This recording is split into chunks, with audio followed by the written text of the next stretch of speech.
카메라는 그쪽으로 향하는 거야, 놓을까? 왜 안 되죠? 이거 좋은 거 같다. 감사합니다.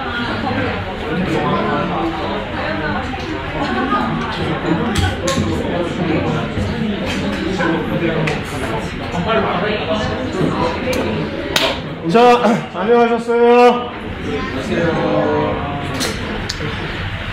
감기가 좀 끝물이긴 하지만 아직 있어서 혹시 바이러스 옮길까봐 나누면 항상 좋은 거긴 하지만 그래서 마스크를 썼습니다. 목소리 아직 그래도 잘 들리죠? 마스크도? 그럼 오늘 이렇게 합시다. 자, 한 가지 공지사항. 내일은 내일 실험이에요. 근데 우리가 다음 주 수요일 날은 물론 여러분들은 다 미리 이번 주말에 사전 투표를 다 하고 모든 일을 다 끝내리라 뭐 것인 줄 알고는 있으나 그래도 혹시나 투표를 하겠다고 막 수요일 날 학교 못 나오겠다고 막 하시는 분이 있을까봐 할 수 없이 수업을 못 합니다. 다음 수요일 날은. 그래서 내일 실험은 사실 5주차와 6주차가 두 개가 같이 합쳐지는 실험이 셋업이 됐어요. 그러니까 여러분들은 그냥 원래 하던 대로 5주차 단백질 테스트하는 거 플러스 그 다음 주차 거 지질 테스트까지 같이 읽어 오시면은 그래서 두 주를 그래도 충분히 우리 주어진 2시간 안에 충분히 다 할 수 있는 시간이 되니까 내일은 그 실험을 그렇게 하겠습니다. 또 수요일날 휴일이 많더라고 보니까 이번 학기에 나중에 그래서 또 그런 일이 또 한 번은 있을 거예요. 그래서 실험 2번은 여러분들이 그냥 날로 먹고 또 2개를 그냥 합쳐서 그렇게 하는 일이 생길 겁니다. 어쨌든 내일 실험 수업은 5주차와 6주차를 같이 병합해서 한다라는 겁니다. 오케이.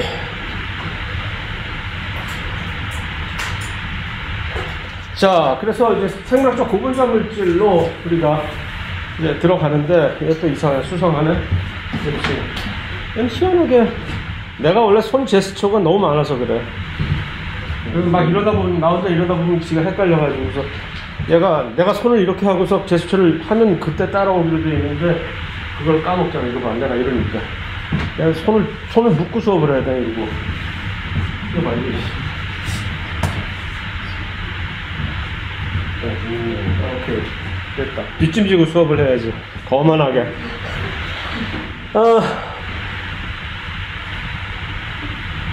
뭐야, 뭐 이상하게 나와. 갑자기. 이거 아닌데?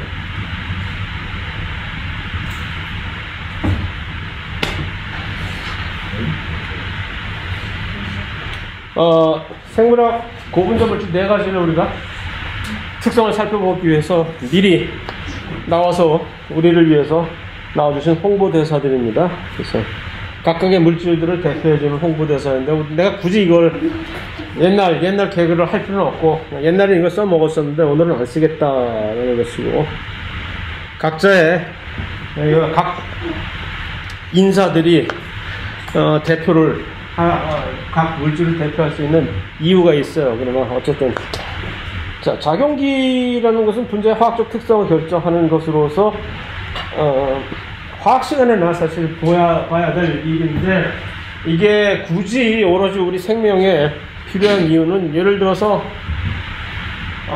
단백질이 아미노산으로 구성이 되어 있는데 그 아미노산들을 얘기를 할 때 아미노산은 어떤 식으로 기본 구조가 되어 있다라고 할 때 말하기가 이 작용기라는 것을 모르면은 작용이란 뭐냐면 예를 들어서 유기화학 중에서 뭐가 있는데 OH가 있으면 이건 하이드록실 또는 수산기라고 그런 식으로 이 화학적인 부위를 우리가 이름을 이렇게 지어 놓는 겁니다.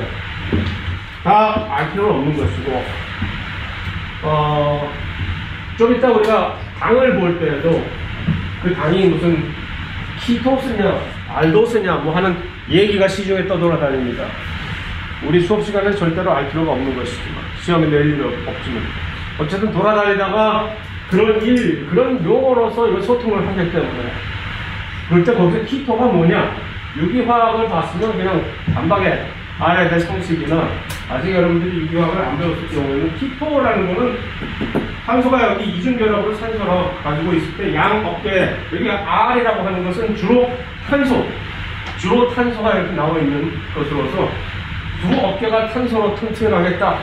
양 어깨가 다 있는 그 다음에 이 중앙에 있는 탄소가 산소하고 두 개의 이중결합 이중 공유결합을 벌이고 있는 이런 형상을 가지고 있는 화학 부위는 키토 그룹이라고 키토기라고 얘기를 합니다. 그래서 카르복실은 반면에 탄소가 이중결합을 가지고 있으면서 한쪽에 수성기가 있는 그 다음에 이쪽엔 R이라고 하는 탄소 같은 것을 보는 그러면 이제 카르복실 아미노는 반면에 NH2가 R과 같이 결합이 되어 있는 이런 부위를 아미노기 이런 것도 있어. 왜 자꾸 쭉 나가는지 그만하지. 웬만하면 존말할 때 좀 그만할 건데 이런 얘기를 왜 우리가 여기서 신경이 짜증나게 봐야 되냐면 아미노산이라는 걸 얘기를 할 때 아미노산이란 무엇이냐 라고 하면은 중앙에 탄소가 있고 왼쪽에 자총령 500호로 왼쪽에 아미노기가 있고 오른쪽에 카르복실기가 있고 어쩌고 저쩌고 막 그런 식으로 얘기를 하게 된단 말이에요. 그게 일반적이고 제대로 된 아미노산이라는 것을 묘사하는 하나의 방식이기 때문에 그럴 때 우리가 작용기라는 것에 대해서 전혀 받아들일 자세가 안 되어 있다면 외우라고는 얘기를 안 하겠어. 다만 어디서 들어보는 아미노기라고 얘기하면 그게 대충 어떤 건지 카르복실기라고 얘기를 할 때 대충 뭘 얘기하는 건지를 알지 못하면 대화를 할 때 서로 이제 소통이 막혀가지고서 결국은 짜증만 난다 라는 얘기. 그래서 생명에서 그런 작용기라는 것을 배우게 되는 거죠. 좀 더 사실 진실된 이유는 이러한 작용기들이 각각의 이 고분자 물질들의 화학적인 특성을 자기들이 결정을 좌지우지해 주기 때문에 어떤 물질이 있을 때 저 물질이 친수성이다, 저 물질은 소수성이다, 뭐 어떤 식으로 우리가 딱 성질을 규정을 하고서 그렇기 때문에 이 물질이 이렇게 난리가 났지 밖에 수업은 못하겠잖아. 들썩거려서.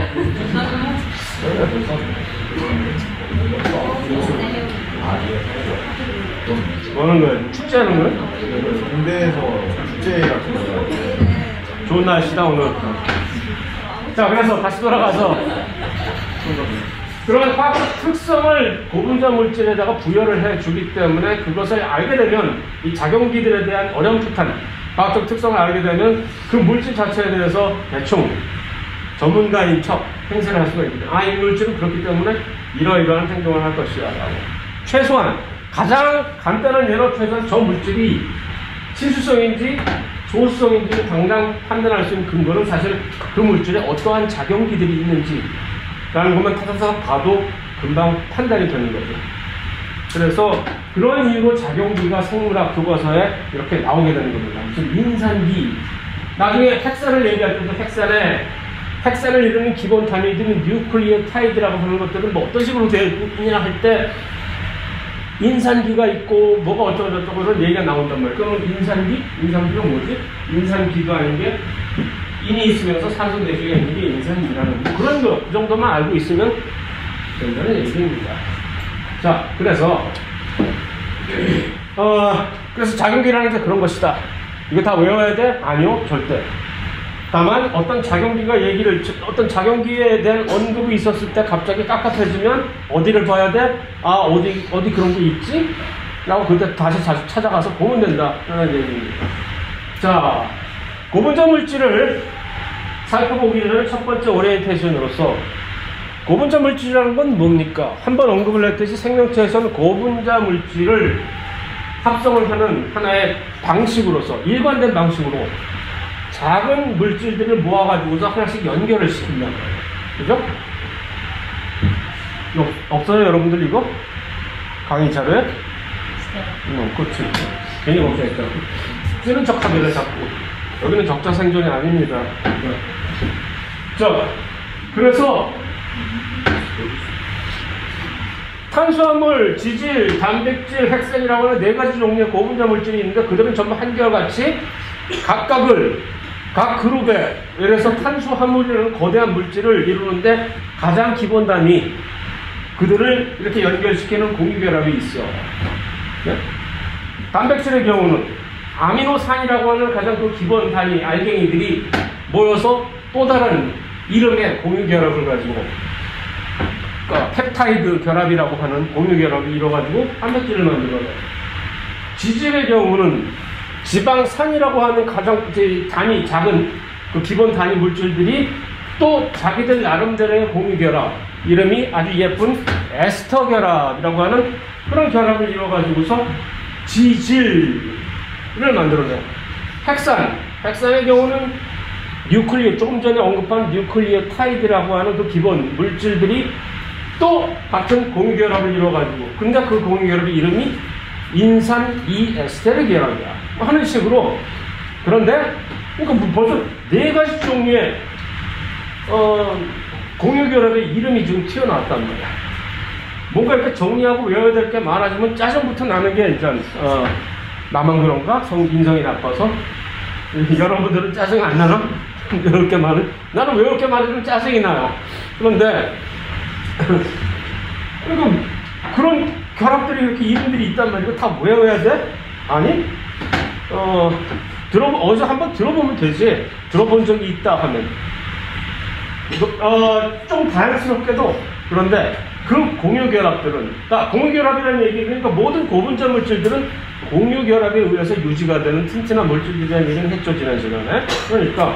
그런데 그 이 4가지 종류의 다른 공유결합들은 전부 공통적인, 화학적인 공통적인 특성을 가지고 있어요.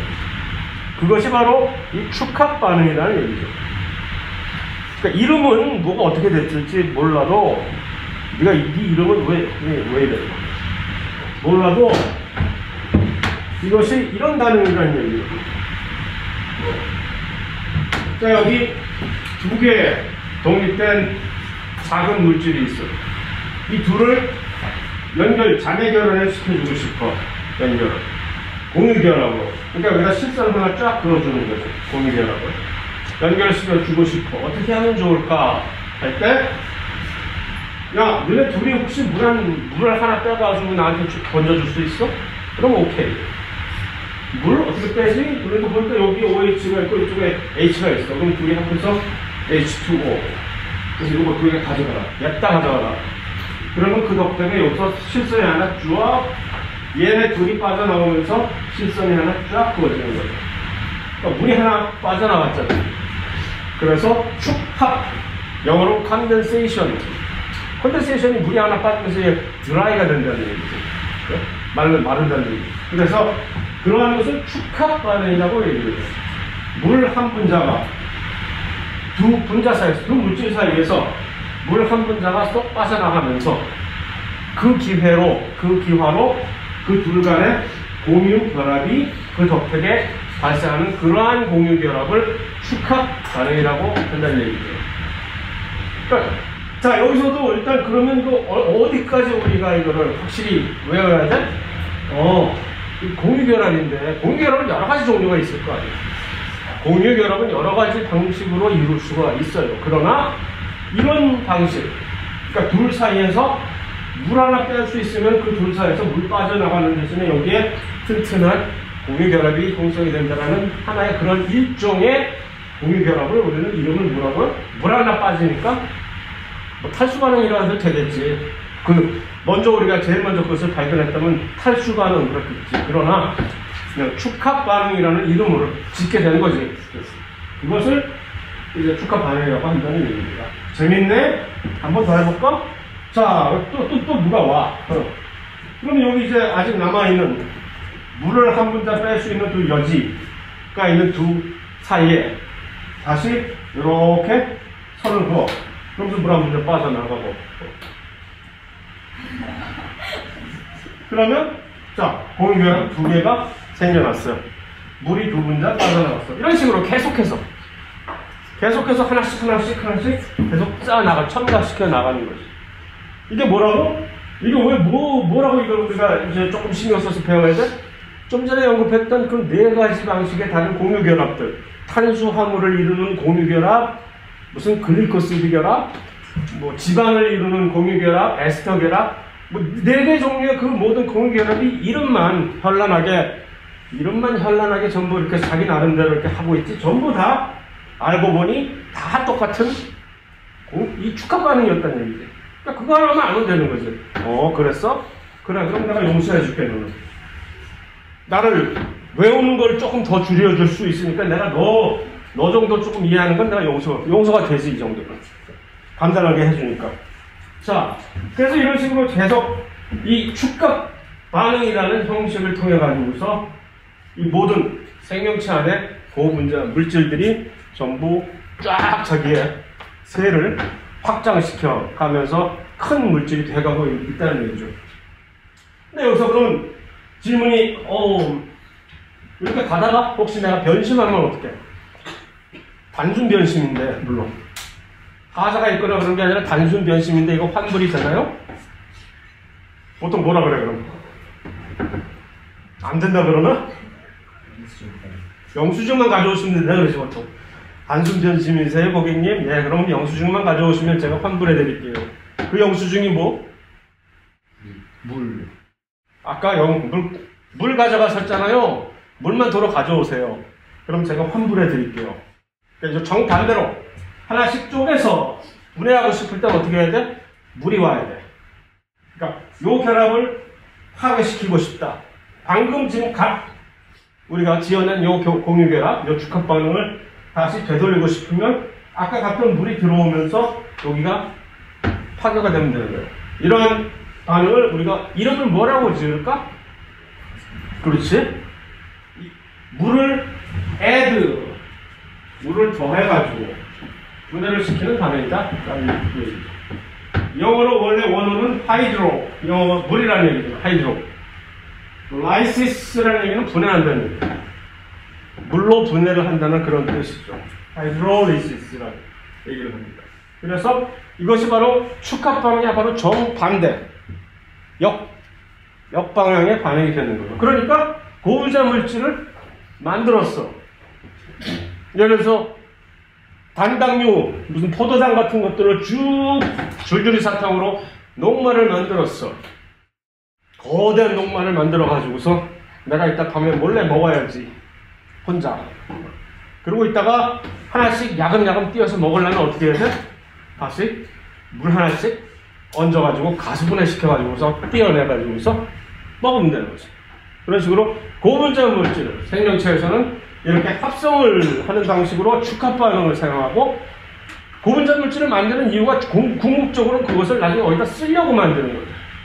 그 쓰임새가 여러 가지가 있으나 그 중에 하나가 큰 우리의 음식이 되는 고분자 물질들을 잘게 쪼개가지고서 그걸 에너지를 얻어서 우리가 생명을 유지하는 그런 것도 있잖아요. 그럴 때 반대 방향인 그 가수분해로 하나씩 다시 뒤로 돌리는 그런 방식이기 때문에 이 두 개를 그냥 가만히 이해를 하고 있으면 모든 게 이제 평화스러워지잖아. 굳이 갈등 필요 없어. 아, 그렇게 간단한 거구나. 뭐 고분자 물질을 복잡하게 만들고 그걸 다시 분해하고 되게 복잡한 것 같지만 별게 아닌 그냥 심플하게 물이 왔다 갔다 하면서 이렇게 합쳤다가 다시 분해했다, 그런 반응이라는 얘기죠. 그래서 탄수화물은 그런 과정에서 일단 여러 가지 물질들을 하나의 큰 그룹인 탄수화물이라는 범주에 이렇게 딱딱 집어넣는 이유가 있겠지. 비슷한 특성들을 가지고 있는 그런 물질들은 전부 다 탄수화물이다 하니까 이름 자체가 왜 탄수화물이야? 카보, 탄소, 하이드레이트. 그러니까 탄소도 많고 수소도 많고 그 다음에 OH로 세 개가 제일 두드러지게 많이 있는 물질이 탄수화물이에요. 일단 모든 탄수화물은 그렇기 때문에 모든 탄수화물은 근본적으로 친수성이라는 게 금방 예측이 되는 거죠. 왜? 이게 때문에. 아까 그 작용기 OHB가 있습니다. 산소가 항상 말썽. 전자 가져와. 전자를 계속 어디서 탈취해 가려고 하니까 얘 때문에 극성이 되어버린다. 그러니까 극성인 물질은 친수성이기 때문에. 그래서 대부분의 탄수화물들은 아주 매우 두드러진 친수성을 띠게 됩니다. 물론 정도의 차이는 있겠죠. 탄수화물 중에서도 녹말 같은 경우는 비교적 물에 녹는 정도가 조금 덜 하긴 하나 이 포도당이나 무슨 뭐 설탕 같은 것들보다 어쨌든 그들은 다 그래서 뭐 기본식으로 이 단당류라고 하는 이것이 가장 작은 탄수화물을 넣을 때 가장 작은 단위가 단당류입니다. 이 단당류들이 모여서 그 축합 반응을 이뤄가지고 무슨 조금 더 큰 이당류도 만들고 또 다른 다당류들을 만드는 그런 방식으로 이들은 구성이 조직이 되어 있는데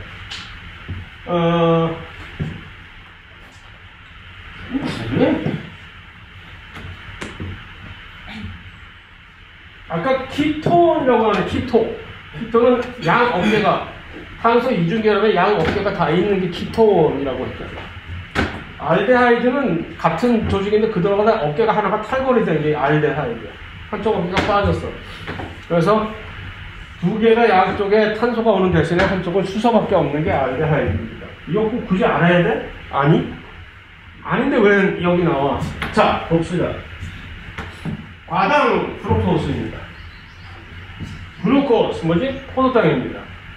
둘 다 화학식으로 보면 둘 다 화학식으로 이렇게 표현하면은 여기에 요 봉지에 딱 맞아 떨어지는 탄소가 몇 개고 수소가 몇 개고 산소가 몇 개인지를 이렇게 씌워보면 둘 다 똑같은 화학식을 가지고 있어요. 탄소 6개, 산소 6개, 수소 12개 하는 식으로. 자, 그런데 과당과 포도당이 우리가 확연히 다르다는 건 우리는 모두 다 알고 있는 사실이에요. 어떻게 다른 거야? 하나는 키토스라고 하는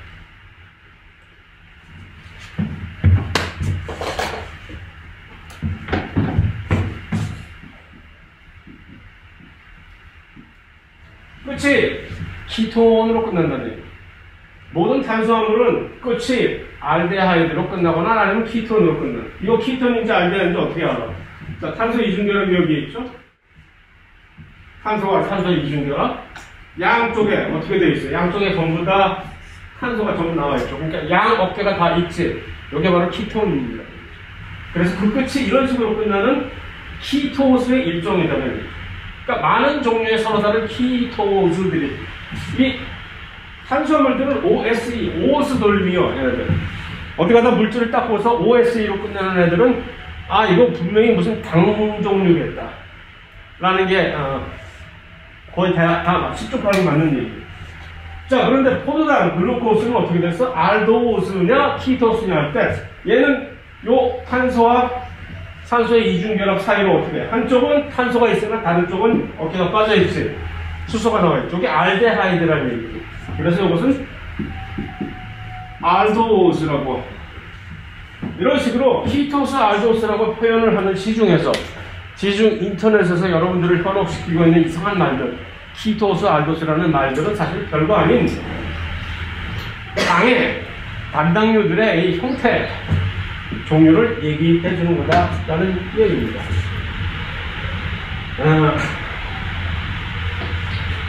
두 번째는 굳이 좀 껄끄럽긴 하지만 또 알아야 되는 용어가 죽이네.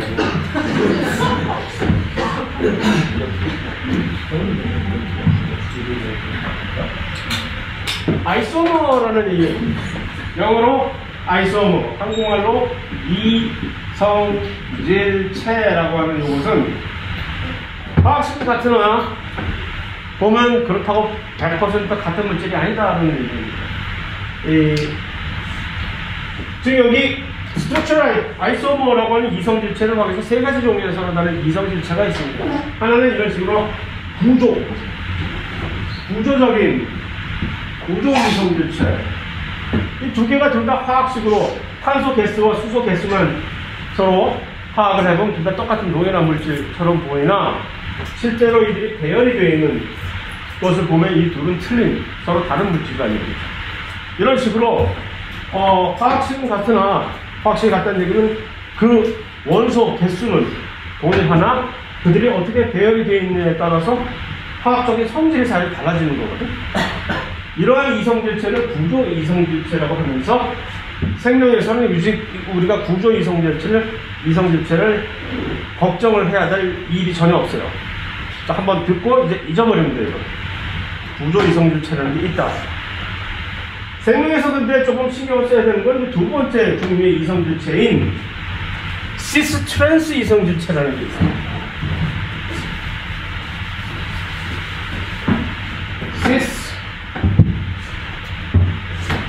시스라는 얘기는 같다라는 얘기고, 트랜스라는 얘기는 서로 다르다라는 뜻이거든요. 무슨 얘기냐 하면은 탄소라는 게 이중결합을 가질 수가 있잖아요. 탄소는 원래 이렇게 네 방향으로 공유결합을 가질 수 있는데, 탄소가 네 방향으로 공유결합을 취하고 있을 때는 그 탄소는 마치 저기 사장님들 회전 보잖아, 그런 것처럼 막 돌아가는, 막 탄소 주위를 통해서 이 결합들이 막 방향이 막 360도 막 돌아갈 수가 있거든, 회전은. 그게 그래요.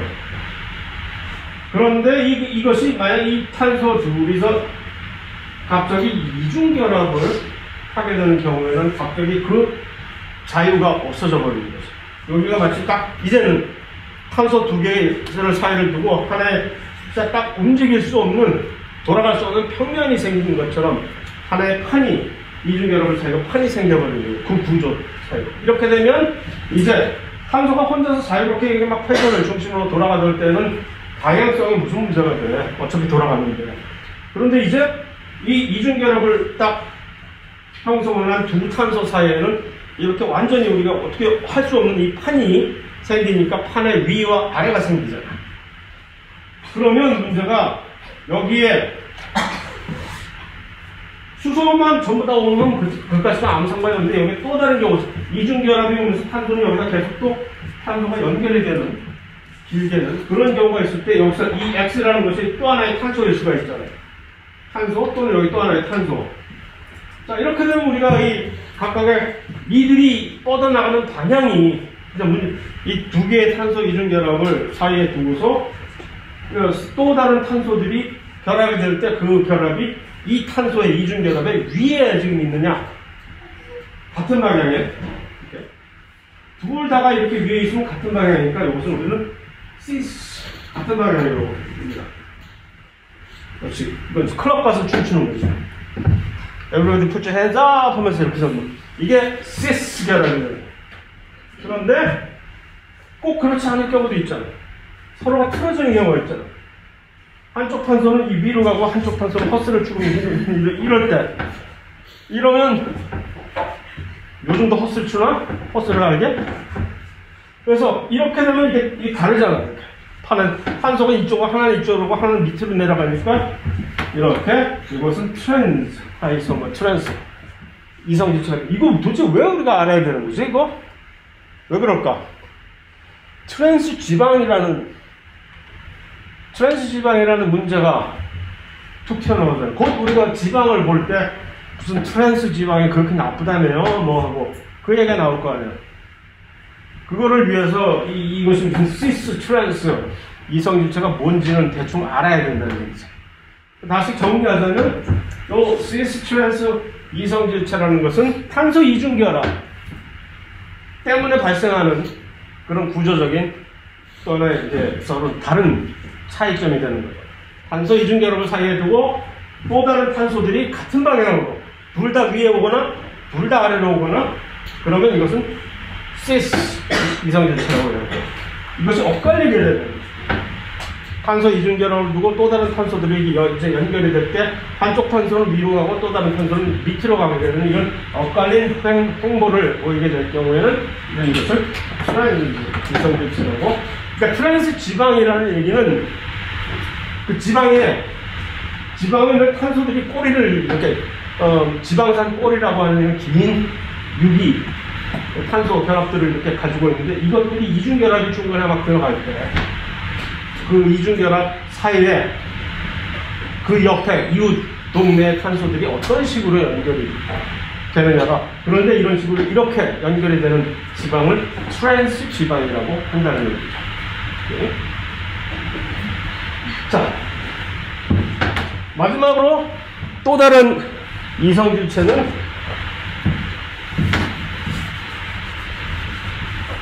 이거 역시 생명에서 중요하게 다루게 되는 이성질체 개념인데 왜냐하면 효소 같은 것들이 효소 같은 것을 우리가 구조를 볼 때 이것이 반드시 튀어나오기 때문에 이것을 영어로 이넨시오머라고 얘기하는 한국말로는 훨씬 쉬워 거울상 이성질체라고 얘기를 합니다. 이 두 손 오른손과 왼손을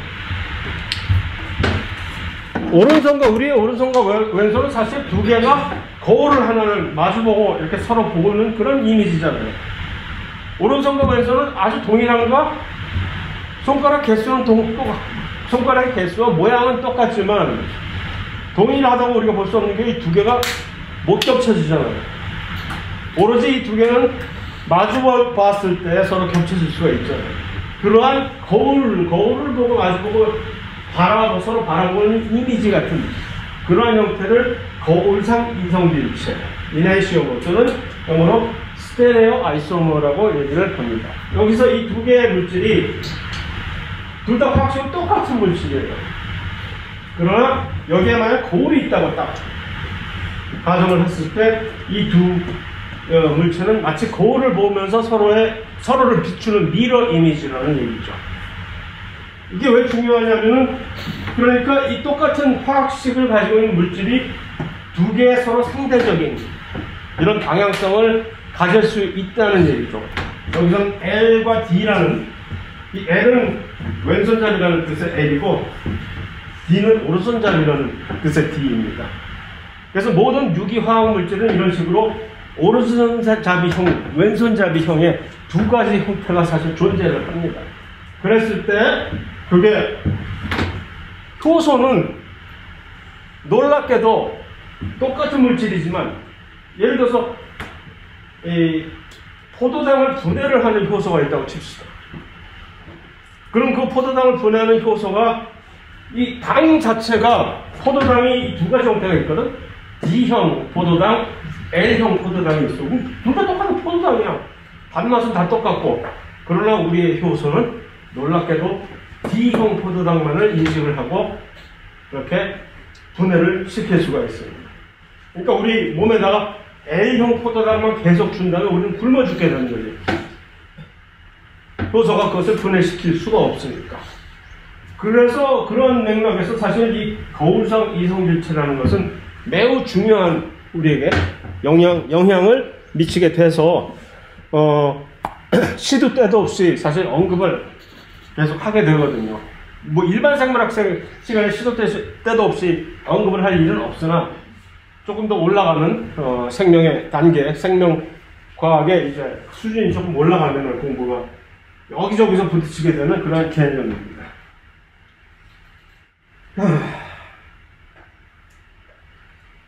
또 한 가지 우리가 이게 포도당이 있는 거예요. 포도당이 이렇게 긴 사슬형으로 일직선상으로만 존재하는 게 아니라 사실은 자기들끼리 마치 벤젠이라고 들어봤잖아요. 벤젠에 탄소 6개의 고리가 자기들끼리 이렇게 꼬리에 꼬리를 물고 뱀처럼 뱀이 꼬리를 물는 형식으로 이제 고리형으로 만들어지는 것처럼 얘도 갑자기 이 둘 사이에 공유결합을 갑자기 이렇게 뜬금없이 막 문득 이렇게 형성을 해가지고 이렇게 이런 고리형의 사실 당을 훨씬 더 많이 우리가 접해봤을 거예요. 화학 구조에서 이렇게 만들어야 돼요. 그리고 실제적으로 이렇게 고리 형태로 우리의 신체 내에서 존재하는 당이 훨씬 고지고대로 일직선으로 존재하는 우리가 사슬형이라고 얘기하는 당보다 훨씬 많아요. 그런데 여기서 갑자기 왼쪽 오른쪽이 조금 뭐가 다르잖아요. 알파형과 베타형이라고 이상한 것들이 있잖아. 이것은 굳이 여기서 크게 신경을 안 써도 되지만 이게 이렇게 만들 때 이거 역시 한번 고리를 만들어 놓으면 이 하나의 평면이 움직일 수 없는 이런 평면이 되는 거예요. 그랬을 때 고리를 이렇게 만들 때 어쩌다 보면 방향성이 여기서 요 OH의 방향을 보세요. OH가 밑으로 내려가느냐 OH가 위로 올라가느냐에 따라서 두 개의 서로 다른 마치 시스나 트랜스와 비슷한 서로 다른 방향성이 생기잖아요. 그럴 때 이제 우리는 한쪽은 알파라고 그러고 또 다른 쪽은 베타라고 얘기를 하는 거예요. 그러니까 두 가지 형태가 있다. 알파형 당과 베타형 당이 있다라는 정도만 알아두세요. 더 이상은 괜히 더 이상 들어가서 다치지 말고 그냥 그런 종류가 있다.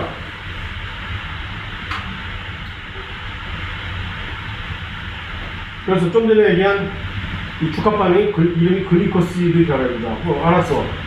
그거야 뭐. 그래서 이런 글리코시드 결합은 전부 항상 이런 고리형 당들 사이에서만 두 개의 물을 빼가지고서 이렇게 이를 연결을 시켜서 만드는 게, 그래서 이 경우에는 포도당이고 과당이 설탕을 이렇게 만들어내는, 그래서 이당이 설탕을 만드는 그런 하나의 글리코시드 결합. 글리코시드 결합의 중요한 게 아니라 이 결합이 축합 반응이라는 게 훨씬 더 중요한 것이다. 글리코시드가 됐든 무슨 개똥이 결합이 됐든 그게 알 거 아니고. 자, 그래서 그런 식으로 단당류들이 계속 모이면 어디까지 갈 수 있는가? 세 가지 종류의 이런 복합체 두 개만 서로 딱 페어로 커플을 만드는 이 이당류 같은 것들이 있고, 또 좀 더 극단으로 엄청나게 많은 수백 개, 수천 개의 단당류들이 쫙 모여서 이런 단당류, 예를 들어서 녹말이라든가 글리코겐이라든가 이런 셀룰로즈라든가 하는 그런 것들이 있고, 중간에 그도저도 아닌 중간에 애매하게 올리고라는 이게 또 몇 개를 올리고라 얘기할까? 보통 한 5개 이상에서 한 20개 그 정도만 가지고 있는 그런 당도 있다라는 얘기죠. 이건 도대체 왜 만들까? 올리고잖아. 우리의 건강에 훨씬 더 좋으라고 다 이유가 있어요. 그 이유를 우리가 오늘 보고 가야지, 다른 걸로. 자, 그랬을 때 이당은 설마 이당류가 이거 3개만 있겠어요? 그건 아니지.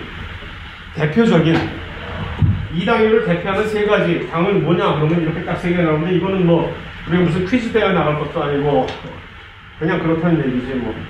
설탕이 2당이다라는 정도를 알면 다행이고, 설탕이 2당이다라는 걸 모르면 하나도 부끄러워할 것도 없고, 그게 뭐 어쩌서. 그냥 어쨌든 그다음 말토스라고 하는, 여러분들이 실험실에 봤던 그 메가당이라고 하는 건 역시 2당류다. 물론 다르겠지. 설탕은 과당과 포도당이 모여서 된 것이고, 메가당은 2개의 포도당이 모여서 된 것이고 하는 식이고, 그 다음에 락토스라고 하는 유당이라고도 얘기를 하는 것 역시 2당류고, 포도당과 갈락토스라고 하는 2개의 당이, 단당류가 모여서, 그거 다 외울 필요는 없는 거고, 어쨌든 2당류가 이렇다라는 얘기인데, 그 중에서 설탕은 한 가지 우리가, 설탕은 여기저기서 우리의 발길에 너무 더 편하게 찾는 공기 같은 존재라서 설탕 뭐 아무 데서나 가면 구할 수 있는 설탕인 줄 생각을 할 수가 있겠으나, 사실은 설탕은 오로지 이 친구들만이 만들 수 있는, 우리가 아무리 설탕을 합성을 하고 싶어도 우리는 설탕을 만드는 효소가 없습니다. 뭐 웬만한 건 전부 다 효모, 이스트에서 다 만들 수 있는 줄 알겠지만, 이스트도 사실은 원래 인공적으로 무슨 짓을 하지 않는 한 못 만듭니다. 오로지 식물만이 요 설탕이라고 하는 이당류, 알고 달디간 설탕을 만든다는 얘기. 식물만. 왜 그럴까? 왜 식물에서만 설탕이 만들어질까? 우리에게 그 단 감흥을 느껴지게 하기 위해서? 아니지. 그걸 우리가 달게 인식을 하게 진화가 됐을 뿐이지. 좋으니까. 다만 설탕은 실험실에서 우리 봤잖아요. 특이한 점이 뭐였지? 설탕은 유독 뭐였어? 베네딕트 테스트 할 때 설탕은 뭐였었어? 소 닭보듯이 했잖아. 벌써 까먹은겨? 지난주에? 베네딕트 테스트? 그냥 포도당이니 말토스니 전부 다 깎아가 넘어가지고 색깔을 변하고 난리가 났는데 설탕은 소 닭보듯이 초계같이 관심 없어 하고 색깔이 안 변했잖아요. 왜 그랬을까? 그래서 제가 뭐라 그랬죠? 설탕은 비환원당이라고 얘기했죠. 비환원. 환원적 당, 뭐 비환원당. 그러니까 자기의 수소를 얼마나 내줄 수 있느냐라는 얘기인데 환원당과 비환원당. 쉽게 얘기해서 설탕은 반응성이 매우 약하다라는 얘기예요. 다른. 왜 식물에서만 이것을 만드는? 식물에서 설탕의 용도가 무엇이냐는 걸 이해하는 거죠. 식물에서 설탕은 무슨 기능을 가지고 있습니까?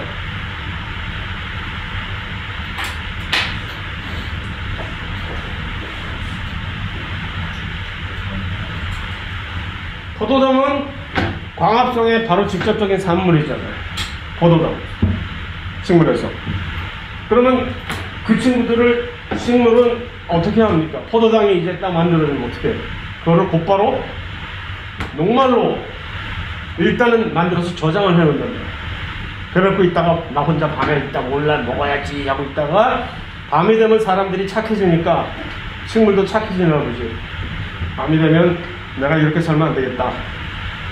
배고파서 굶주리는 저 밑에 있는 우리 동포들만 어쩌라고 나 혼자만 먹고 잘 살겠다고. 그래서 광합성을 못하는 자기 형제들한테 보내주려고 뿌리나 무슨 뭐 그런 데다가 보내주려고 운반을 해줘야 된다고. 그럼 녹말로 만들어 놨으니 녹말을 통째로 여기다 먹으라 하고 던져주면 어떻게 될까? 안 내려갈 거 아니에요. 너무 커서.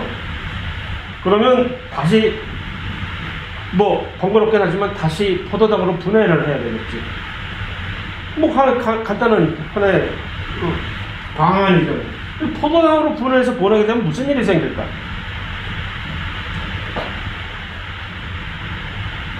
아마 거의 10중 8구는 배달 사고가 나게 돼 있어. 포도당은 뭐였어? 아주 반응성이 좋은 환원적 당이었잖아. 더더군다나 포도당은 누구도 에너지원으로 직접적으로 쓸 수 있는 아주 귀하신 몸인데 포도당 지나가신다 하면 여기저기서 전부 다 이거 아이가 놀다 막 하고 얘를 분해해서. 그러니까 포도당으로 어떤 물질을 당을 운반할 때 포도당의 형태로 보낸다는 건 매우 위험한 생각인 거죠. 그럼 이러면 안 되겠다. 어떻게 할까? 그래서 설탕으로 만들어 버리자. 이제 이당류는, 근데 이 설탕은 이당류이긴 하나 매우 반응성이 없는 이런 비환원적 당이란 말이에요. 그러니까 얘는 보내도 믿고 보낼 수 있는 거죠. 어디 딴짓 안 하고 목적지까지 갈 테니까. 그래서 이 설탕이 식물에서만 만들어진 거거든요. 그걸 어쩌다 보니까 동물들이 설탕에 대해서 단맛을 그냥 막 느껴가지고서 좋다고 난리가 나고 설탕을 분해할 수 있는 효소도 또 만들어가지고 사용을 하는 거지. 그런데 여기 있는 게 설탕이에요. 설탕. 요 밑에 있는 건 이름이 뭐지? 설탕이 아니야.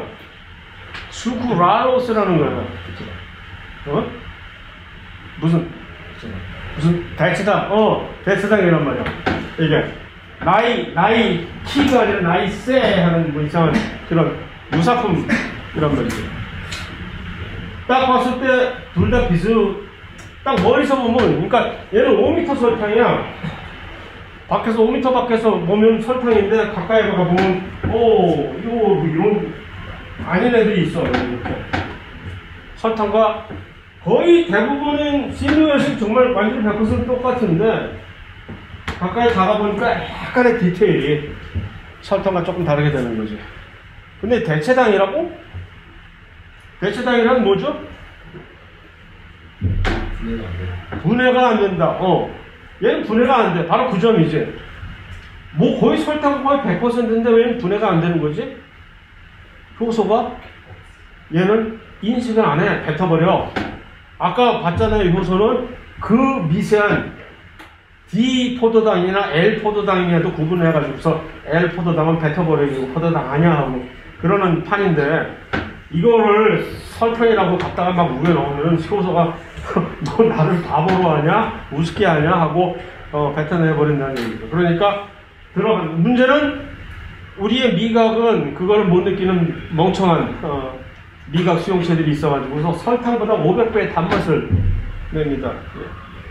그래서 설탕은 500배의 단맛을 가지면서도 전혀 분해가 되지 않으니까 그냥 몸속에 들어가서 그대로 우리에게 칼로리라는 것을 하나도 선사하지 않은 채 그대로 빠져나가 버리니까 이거 얼마나 좋아. 그러니까 단맛만 느끼고 우리는 그냥 단물만 빨아먹고 보내버릴 수 있는 그런, 그래서 이런 대체당들이 많은데 그 중에 하나가 바로 이 수크랄로스라는 얘기죠. 일설에는 한때 제가 이 가짜뉴스에 저도 속아가지고서 인터넷에 떠도는 가짜뉴스에 속아서 수업 시간에 그 가짜뉴스를 퍼뜨린 적도 있어. 나의 흑역사인데 인터넷에서 정말로 엄청난 공식 정보인 양 내가 이 수크랄로스에 대한 것을 봐가지고 이게 살충제용으로 처음에 만들어졌다는 가짜뉴스. 매우 믿을만, 그것을 별 의심 없이 100% 믿어버린 이유가 일리가 있거든. 분해가 안 되잖아 이게.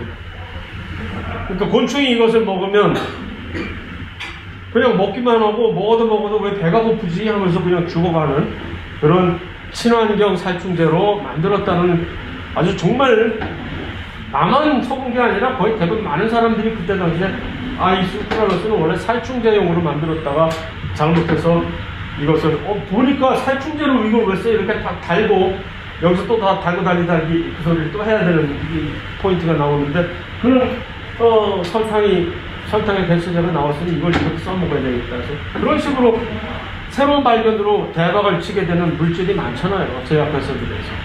그런 건 줄 알았는데 그건 완전히 가짜고, 원래 처음부터 이런 목적으로 이 당 만드는 회사에서 이걸 만드는 합성 설탕입니다. 포인트는 결국 효소가 이것을 인식을 못하니까 대체당으로 사용이 된다는 얘기입니다. 그래서 이 수크랄로스 말고도 사실은 뭐 여러 가지 종류의 이런 대체당들이 보면 자세히 보면 여기서 우리 지금 카페 같은 데 가면 이렇게 찾아볼 수가 있어요. 매가랑 뭐 할 필요 없고 적당할 필요 없고, 올리고당이라는 것은 여러 개가 있는 거거든. 2개가 있는 것이잖아요. 여러 개가 있는 것인데, 미안. 10분.